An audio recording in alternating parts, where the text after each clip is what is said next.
we're speaking to both sides. We've told President Erdogan how we feel, but we are speaking to both sides, and we're seeing what can be made out of a situation. But we have no soldiers in the area. You know, we're getting out of the endless wars. We have to do it. So President Trump responding to questions about the Turkish attacks on the Kurds as we receive reports tonight of civilians killed. A spokesman for the Kurdish-led Syrian Democratic Forces with whom the U.S. was allied until yesterday, tweeting, quote, Turkish warplanes have started to carry out airstrikes on civilian areas. There's huge panic among people in the region. Joining me tonight, Ubay Shabandar, a defense analyst and former Pentagon intelligence officer. He's just returned from Syria a few days ago. So what is welcome, sir, and what is your reaction to the reports that that civilians are being killed along that border area? Well, we first have to verify some of these.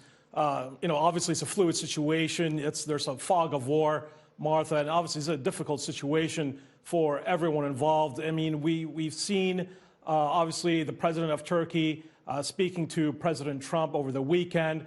These are concerns, border security concerns that Turkey has had for years. They were first expressed to the Obama administration, which first really got the U.S. into this mess, and, of course, to President Trump. And what we have seen here is that officials in Ankara have told Washington that they are concerned with cross-border attacks. They view the YPG militia, a Kurdish militia on the ground that was partnered with the U.S. forces until not that long ago, as an extension of the PKK terror group that's been, launching a war against the Turkish state for the past 4 decades. And we heard today from President Trump that he recognizes that. We also heard from Secretary of State Pompeo recognizing Turkey's border security concerns. Of course, border security being an issue that speaks to President Trump's heart.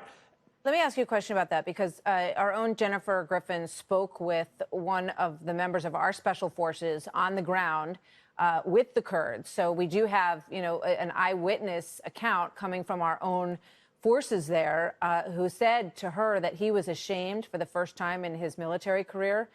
He said that the positions have not been abandoned. He said that the Kurds had completely upheld their security agreements and that they were not attacking across the Turkish border. And this is coming from our own special forces folks who are right there alongside them. He says that they are pleading for our support, and we are doing nothing, just sitting by and watching this unfold. That's a pretty tough assessment from our own special forces.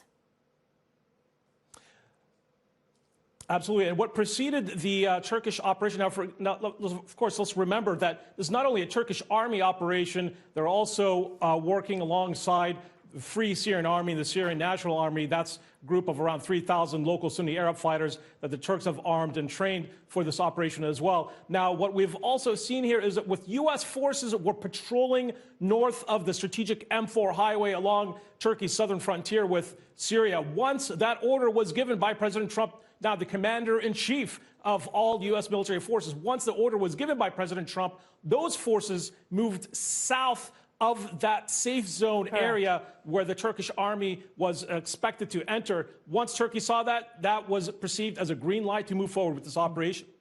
Yeah, and Secretary Pompeo says that there was no green light given by the United States. But now we see that this attack is clearly underway tonight. And what our response is going to be remains to be seen. Lindsey Graham obviously wants to do what they can do from their end, which is to try to push for very tough sanctions against Turkey. So we'll see where it all goes. Ubay, thank you very much. Good to have you with us tonight.